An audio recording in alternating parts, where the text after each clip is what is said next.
Aujourd'hui, on plonge dans les mystères des sociétés secrètes les plus influentes de l'histoire. Depuis que les premières civilisations sont apparues, des sociétés secrètes ont fleuri partout dans le monde, sous la forme de cultes religieux, d'associations politiques ou de fraternités universitaires. Elles ont fait et font toujours fantasmer énormément de monde de par leur aspect secret, et on leur prête la capacité de pouvoir contrôler des États, des personnes, voire tout simplement le monde. Effectivement, ces organisations voient parmi elles des personnes de pouvoir comme des philosophes, des artistes, des présidents et même des astronautes, qui parfois cachent même leur identité, participant ainsi à alimenter les mythes et légendes. Mais qu'en est-il dans l'histoire? Ces groupes mystérieux ont participé à renverser des dirigeants, remodeler des nations et changer parfois la façon dont les humains pensent à Dieu, et aujourd'hui encore, ces sociétés continuent d'exister. Mais que faisaient-ils exactement dans l'ombre? Que cachent leurs mystérieux rituels? Voici les véritables récits de certaines des sociétés les plus secrètes de l'histoire. Mais avant de commencer, une société secrète, c'est quoi? Selon le dictionnaire Larousse, c'est une organisation clandestine,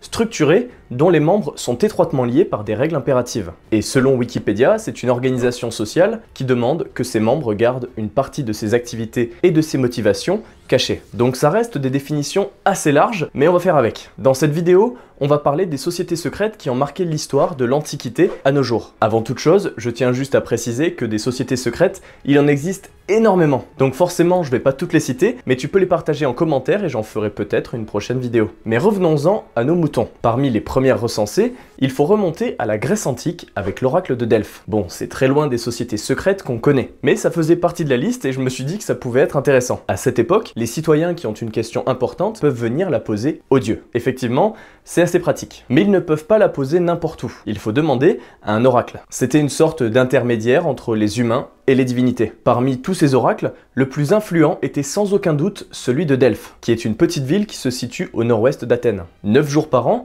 l'oracle, aussi appelé la Pythie, recevait un petit groupe de visiteurs qui avaient été sélectionnés parce qu'ils avaient donné un max de thunes. Oui, à cette époque déjà, l'argent faisait loi. Les gens venaient de partout avec des questions sur tout et n'importe quoi. Des alliances militaires, des stratégies de guerre, des mariages, etc. Les réponses données avaient le pouvoir de changer le cours de l'histoire. Mais en réalité, c'était les prêtres qui interprétaient les paroles, souvent énigmatiques de la Pythie, et donc qui tenaient les rênes du pouvoir. Mais comment ça se passait une consultation?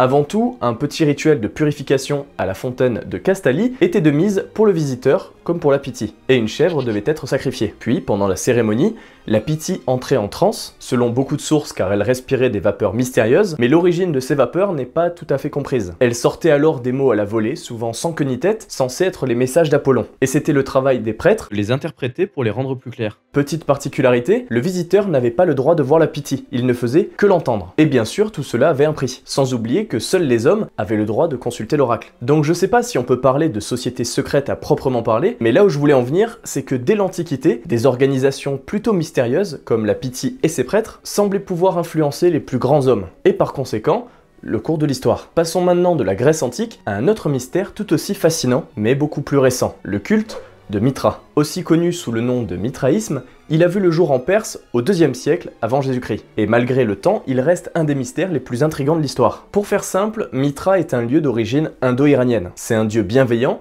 qui protège la justice et veille à l'ordre du monde. C'est aussi le dieu du serment et de l'alliance. Avec le temps, cette pratique s'est répandue à travers l'Empire romain et a atteint son apogée au IIIe siècle, surtout parmi les soldats et les entrepreneurs prospères. C'est grâce à Plutarque, au 1er siècle après Jésus-Christ, qu'on a commencé à vraiment parler de Mithra en Occident. Il raconte que les Romains ont découvert ce culte plutôt mystérieux grâce à leur rencontre avec des pirates de Cilice. Et pour te dire à quel point Mithra était partout, des fouilles archéologiques ont révélé des traces de ce culte dans toutes les provinces de l'Ancien Empire, des rives de la Germanie jusqu'au désert de Syrie. Mais le mitraïsme, c'était pas juste croire en un dieu, c'était une sorte de culte ultra fermé où tout se transmettait oralement, et c'est pour ça qu'aujourd'hui encore, on sait pas grand chose sur son fonctionnement. Mais de ce qu'on sait, tous les candidats devaient passer 7 niveaux complexes d'initiation, y compris les sacrifices d'animaux, et à chaque niveau était associé un grade. On commençait en tant que corbeau, puis lion, qui représentait la plupart des membres, et le chef de la communauté était le père. Mais cette répartition en 7 grades reste discutée, car il semblerait qu'elle ne se soit pas développée partout. Les pratiques étaient simples. 30 fidèles se réunissaient dans des cavernes, appelées mitraeum, pour partager un repas de pain et de vin, et mener des cérémonies secrètes devant une effigie du dieu,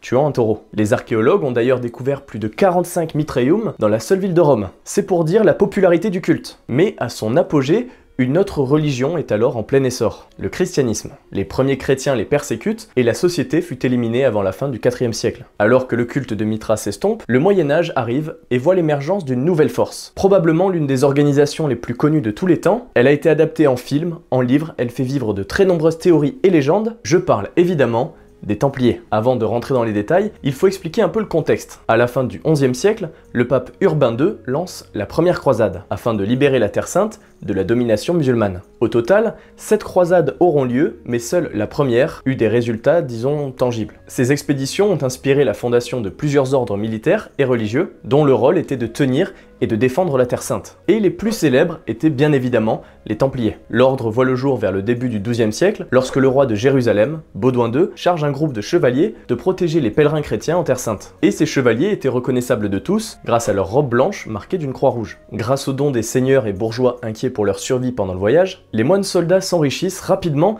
et pas qu'un peu. Peu de temps après, des commanderies s'érigent un peu partout en Europe. Dis-toi qu'on en compte presque 9000 lors de l'arrestation des chevaliers, dont 1700 en France, ce qui est quand même assez impressionnant. Au début du XIIIe siècle, les Templiers détenaient de nombreux domaines et châteaux et étaient devenus la première force bancaire de l'époque. Mais évidemment, l'argent et le pouvoir attirent la convoitise et surtout l'inquiétude, ce qui peut être compréhensible, car l'ordre était une puissance comparable à un État. Le roi Philippe le Bel, en manque d'argent et la Terre Sainte étant perdue, il fait arrêter, le vendredi 13 octobre 1307, tous les Templiers de France sans justification. Au terme d'un procès plutôt injuste, le grand maître des Templiers, Jacques de Molay, sera brûlé à la pointe de l'île de la Cité à Paris, en 1314. Aujourd'hui encore, les Templiers font rêver et alimentent théories et légendes, et bien que l'ordre en lui-même n'existe plus, de nombreuses sociétés secrètes en France, en Allemagne et en Italie prétendent descendre des Templiers, notamment l'Association française des Chevaliers du Christ, qui bénéficie du soutien du Vatican. On passe maintenant à la société secrète par excellence, celle qui compte parmi ses membres Voltaire, George Washington, Mozart, Winston Churchill,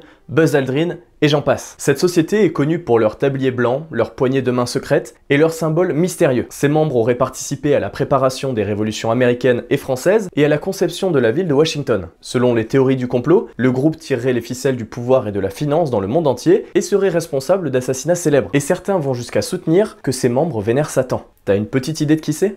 Évidemment, je parle des francs-maçons. Tout commence vraiment au Moyen-Âge en Europe. À cette époque, il y avait des groupes, des guildes de maçons et d'autres artisans qui se réunissaient pour échanger leurs connaissances et techniques. En 1917, arrive un moment clé. 4 loges maçonniques se retrouvent dans une taverne à Londres, l'Oie et le Grill, pour former une sorte d'union, la Grande Loge. C'est là que tout a commencé pour la franc-maçonnerie moderne. Avec le temps, les tailleurs de pierre sont devenus moins nombreux dans ces guildes, et du coup, elles ont commencé à accepter des membres qui n'étaient pas artisans pour se renforcer. Ça a permis à la franc-maçonnerie de s'étendre vite, pas seulement en Europe, mais aussi en Amérique, et d'attirer plein de gens différents, comme des intellectuels, des révolutionnaires et des politiciens. Ces loges, c'est comme des clubs où ces membres se retrouvaient pour parler librement de politique, de philosophie, loin des regards des autorités. Aujourd'hui, pour devenir franc-maçon, il n'y a pas besoin de beaucoup de choses. Généralement, il faut être un homme, croire en une sorte de divinité qu'ils appellent le grand architecte de l'univers. Alors c'est pas vraiment un dieu comme dans les religions, mais plus un symbole ou un principe. Il faut aussi montrer qu'on a une bonne moralité, qu'on est prêt à apprendre et suivre ce qu'ils appellent les us et coutumes anciens. Ces coutumes, ça inclut une hiérarchie bien précise et tout un tas de cérémonies et rituels. Quand quelqu'un entre dans une loge, il commence comme apprenti, puis il devient compagnon et enfin maître. Pendant ce parcours, il apprend plein de choses sur les symboles et les rituels de la franc-maçonnerie qui sont souvent liés à des croyances bibliques. Et puis, il y a les symboles comme l'équerre et le compas, qui sont vraiment centraux et symbolisent la moralité. Il y a aussi la ruche qui représente le travail d'équipe et l'œil de la providence, qui est censé représenter la surveillance constante de Dieu. Ce dernier symbole, tu l'as même sur les billets d'$1 américain. C'est pour dire comme il est connu. Mais vu le nombre de sociétés secrètes qui existent, comment ça se fait que celle-ci soit aussi connue? En fait, c'est surtout le fait qu'il y ait des membres assez célèbres, comme des présidents américains ou d'autres figures historiques. On retrouve aussi leurs rituels secrets et leurs symboles, qui ajoutent une couche de mystère qui intrigue les gens. Donc forcément, ça a fait émerger énormément de théories du complot qui ont joué un rôle dans leur renommée. Donc, parce qu'ils sont discrets et qu'ils ont des rituels secrets, certaines personnes imaginent qu'ils ont beaucoup de pouvoir et d'influence en coulisses. Mais en réalité, aujourd'hui, beaucoup de ce qu'ils font est axé sur la charité et l'amélioration personnelle. Bon, on a beaucoup parlé de l'Occident. Tournons-nous maintenant vers l'Orient, où une société secrète a joué un rôle crucial dans les changements sociaux et politiques. Plongeons dans l'histoire du Tiandihui, ou la société du ciel et de la terre, qui émerge au XVIIIe siècle en Chine,